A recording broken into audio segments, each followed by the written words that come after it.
Is the Sandbox game worth learning? I got an ad recently from the Sandbox game that claims that you can make games without any code.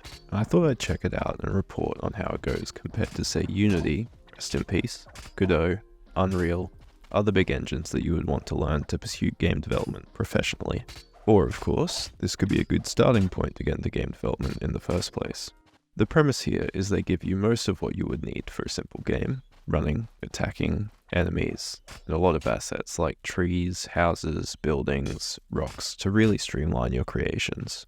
You can also make them yourself, but I'm sticking to specifically the game maker for this video. I downloaded the engine, which was made in Unity, and I made a new world to see how much I could learn on the fly. And the answer was, not that much. I struggled around for a bit before giving up and seeking help. The engine provides templates of example logic, like enemy wave spawners, quests, etc. that you can make, which is a fantastic way for people to learn considering there's next to no tutorials online. After I analysed a couple of tutorials, I jumped back into another project to mess around. I got this guy to speak to me when I approached him with a speaker component. Simple enough. I wasn't happy with the maps provided though, but after booting up the desert preset, I was pleasantly surprised to see it wasn't too hilly, it wasn't too flat. It was just right. I painstakingly made a quick oasis and then made trees you can cut down, in which they drop a stump, because that is the game maker's best option for representing wood in your inventory. But currently there's no point in collecting wood, so say hello to James. James needs wood, for some reason, don't ask why. So now you can cut down some trees and give him the wood. And props to the Sandbox game maker, as the quest system is very simple and intuitive.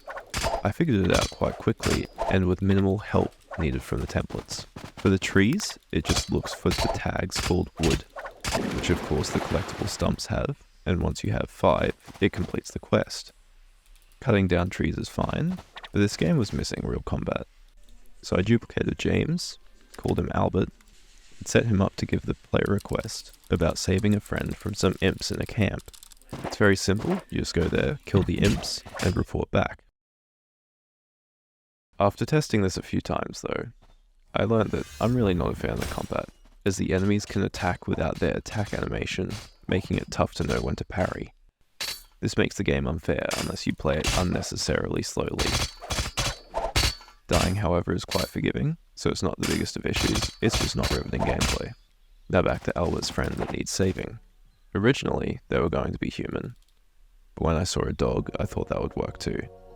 When I went to test it, I was very confused when I saw this. Apparently, the dog automatically has the behavior of a bird. I don't know why, but I decided to keep it because it was funny.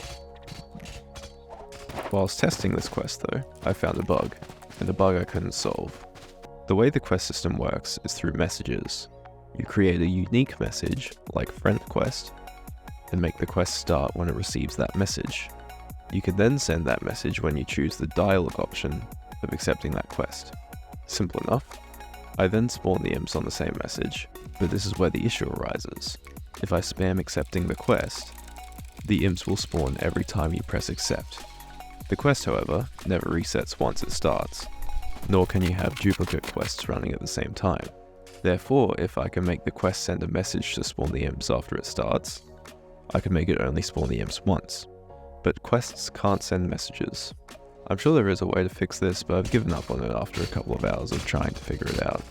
I gave James and Albert a sword and shield to drop for the player as a reward for finishing the quests.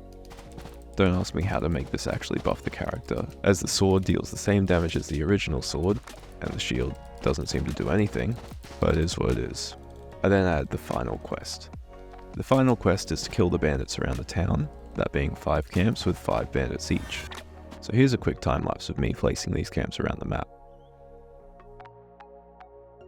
After placing the camps, I placed the spawners so that they only appear when the quest starts, as the quest cannot track any deaths before it has started. I made this quest officially end the game, as I don't intend to develop this game any further. The combat is once again bland, and after defeating all the camps and finishing the game, it didn't feel like an accomplishment, just completing a chore.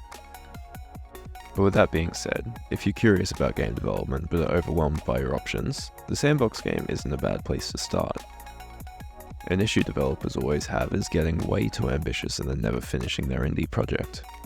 But this engine cuts out all the big tasks like modeling, animating, and the main logic of attacking and inventory systems to allow you to focus on the main core of your game. So if you're on the fence of trying game development, this is a good place to experiment and play around. If you're ever stuck with anything and you can't find any resources online, feel free to add a comment to this video and I'll make a follow-up video on how to fix it, if I can figure it out.